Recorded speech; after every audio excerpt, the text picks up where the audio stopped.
Dôme doré framboise. Les dômes dorés à la framboise sont une variété de framboises remontantes appréciées des jardiniers. Sa description se trouve dans le registre national des cultures recommandées pour la culture en Russie centrale. D'excellente qualité commerciale, une apparence inhabituelle et des soins simples attirent l'attention de beaucoup sur cette variété. Un jardinier expérimenté et un résident d'été novice se lance dans la culture. Même ceux qui n'aiment pas mener des expériences dans le pays devraient faire attention à cette plante. Parce que la framboise Yellow Dome est une variété très intéressante et prometteuse qui a un goût excellent et, de plus, décorera le jardin avec ses baies colorées inhabituelles et les ravira tout au long de la longue saison été-automne. Une belle branche de framboise aux multiples fruits ajoutera de la couleur au jardin. Description de la variété. Qu'est-ce que la framboise Golden Dome? Quelle est la description de la variété et ses caractéristiques? Nous vous le dirons plus en détail. La couleur jaune est le premier trait distinctif de cette framboise inhabituelle. Les baies sont belles avec une teinte chaude qui, lorsqu'elle est trop mûre, devient abricot tendre. Dans leur forme, elles sont légèrement allongées, nettes, uniformes. Les baies mûres sont uniformes, denses, juteuses, leur couleur est jaunâtre à crémeuse. Parmi les caractéristiques positives, un avantage inconditionnel est la taille de la baie. Donc, en moyenne, cette framboise est assez grosse, le poids de la baie est de 3,6 à 3,8 grammes. Les framboises de cette variété ont une forme hémisphérique de baie qui, lorsqu'elles sont bien mûres, sont couvertes d'une légère pubescence faible. Cependant, cela n'affecte en aucun cas le goût. Le goût est agréable, aigre doux et un peu inhabituel comparé aux framboises traditionnelles. Les baies mûres sont tendres, molles mais fermes. En termes de composition, les caractéristiques de la baie sont les suivantes: plus de 6% de sucre, moins de 1,5% d'acide, 14% de matière sèche. Les tiges courtes, sur lesquelles les baies sont attachées, facilitent la récolte. La récolte peut être retirée de la branche sans problème. Les feuilles de la variété sont de couleur verte juteuse avec une légère boucle des ris prononcée. Quant aux branches, elles sont assez hautes, mais en général, cette framboise ne se distingue pas par un étalement excessif et un buisson.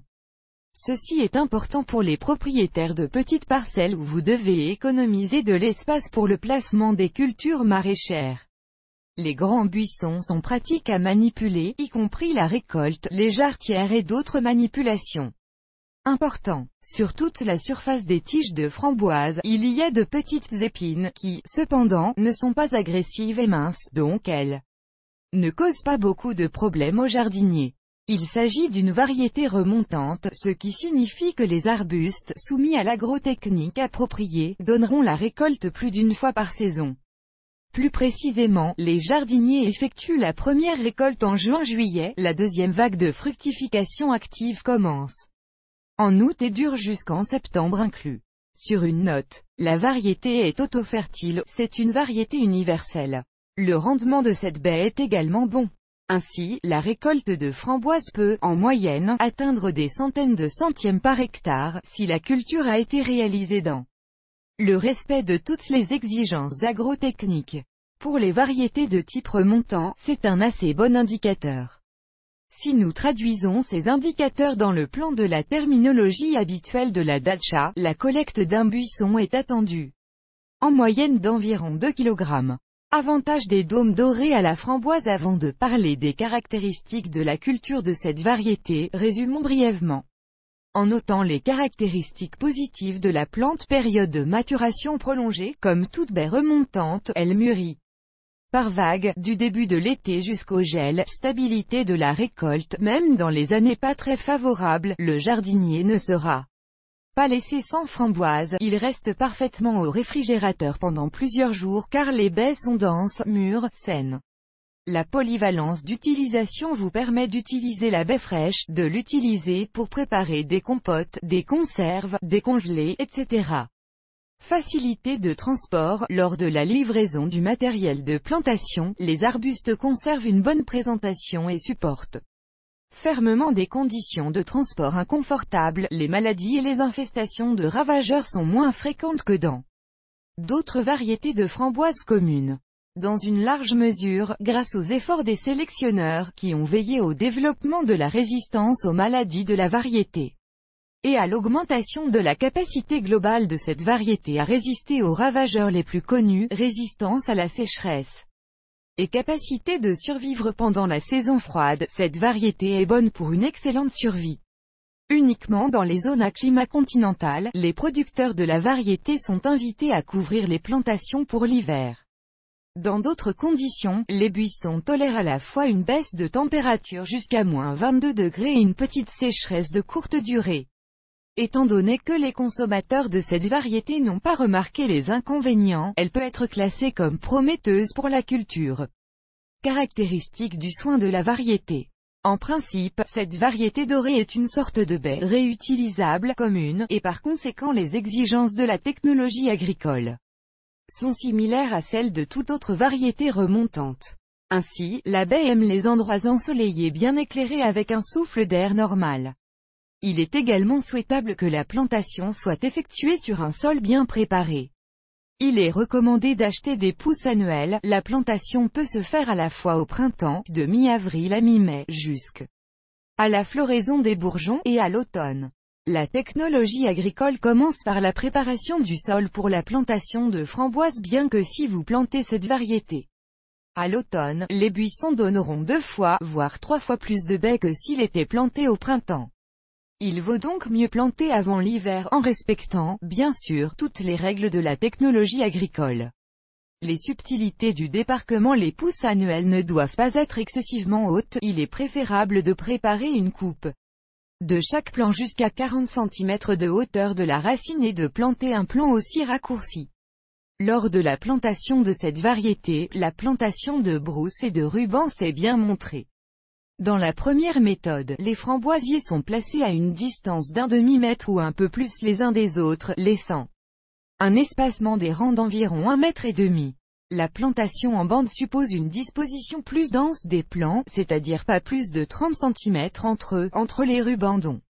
Vous avez besoin pour laisser 1,5 m d'espace libre entre les rangées. Après la plantation, les framboises ont besoin d'un bon arrosage.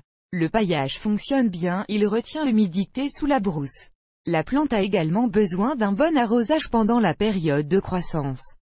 En ce qui concerne les soins, tout au long de la saison de la plantation et de sa maturation, la framboise doit être desserrée, désherbée. Plante jarretière. Étant donné que la framboise de cette variété est assez haute, au printemps, vous devez lui construire des treillis, auxquels il est pratique d'attacher des buissons. La jarretière ouvre la framboise à la lumière, améliore l'écoulement de la plante et facilite l'entretien. Les treillis sont faits simplement, 2 rangées de fils sont tendues sur 2 piquets, des plantes y sont attachées. Par la suite, vous pouvez ajouter une nouvelle rangée de fils sur le dessus à mesure que les plantes s'étirent. C'est ainsi que vous pouvez fabriquer un treillis sur 1 km de vos propres mains. Caractéristiques de traitement et d'arrosage. Le traitement diffère en ce que pratiquement aucune chimie n'est requise, car les framboises ont initialement un système immunitaire puissant contre les maladies et les ravageurs. Les produits chimiques sont généralement utilisés comme top dressing. Ainsi, avec la cendre de bois, introduite lors de la plantation, du nitrate d'ammonium, du nitrofosca et d'autres engrais de formule complexes peuvent être utilisés. Bien sûr, les cendres ne doivent pas non plus être oubliées dans le processus de croissance et de développement des plantes. La variété est zonée pour un climat aride et résiste donc à la sécheresse. Cette variété peut être propagée à la fois en divisant le buisson, en repiquage en couches et en poussant des boutures. À propos de la préparation de l'hiver comme indiqué ci-dessus, la variété Zolotier Cupola résiste au gel et ne nécessite donc pas beaucoup de travail préparatoire avant l'hivernage. Il y a 2 façons de préparer les framboises pour l'hiver, garder les tiges et les plier et les couper complètement pour l'hiver. Si vous devez enregistrer les pousses jusqu'à l'année prochaine, il suffit de plier les pousses au sol. La période de préparation des framboises pour l'hiver est la fin de l'automne. Lorsque les hivers sont glacés ou sans neige, il est préférable de couvrir les framboises. Dans les conditions de notre voie du milieu, de nombreux jardiniers sont arrivés à la conclusion qu'il vaut mieux couper les pousses annuelles qui portent déjà des fruits pour l'hiver au sol. Cette règle s'applique si le jardinier a l'intention d'augmenter la production commercialisable de framboises de la deuxième vague de fructification et ne laisse donc pas de pousses de 2 ans. Puis chaque année, en hiver, toutes les pousses d'un an qui portent des fruits sont coupées. Sur le sol, vous ne devez laisser que du chanvre bas, jusqu'à 4 cm. L'année prochaine apportera un nouveau cycle de développement de la framboise, et ce cycle de coupe et de croissance de nouvelles branches se répétera chaque année. Bien sûr, un tel soin rendra les framboises non remontantes, mais conservera leur force pour une seconde récolte, plus généreuse et complète, qui pourra être enlevée à la fin de l'été et au début de l'automne. De plus, la préparation pré-hivernale comprend le creusement peu profond et la fertilisation. En conclusion, nous pouvons dire que c'est une bonne variété moderne et intéressante. Vous pouvez commencer à le cultiver en plantant plusieurs arbustes à titre expérimental.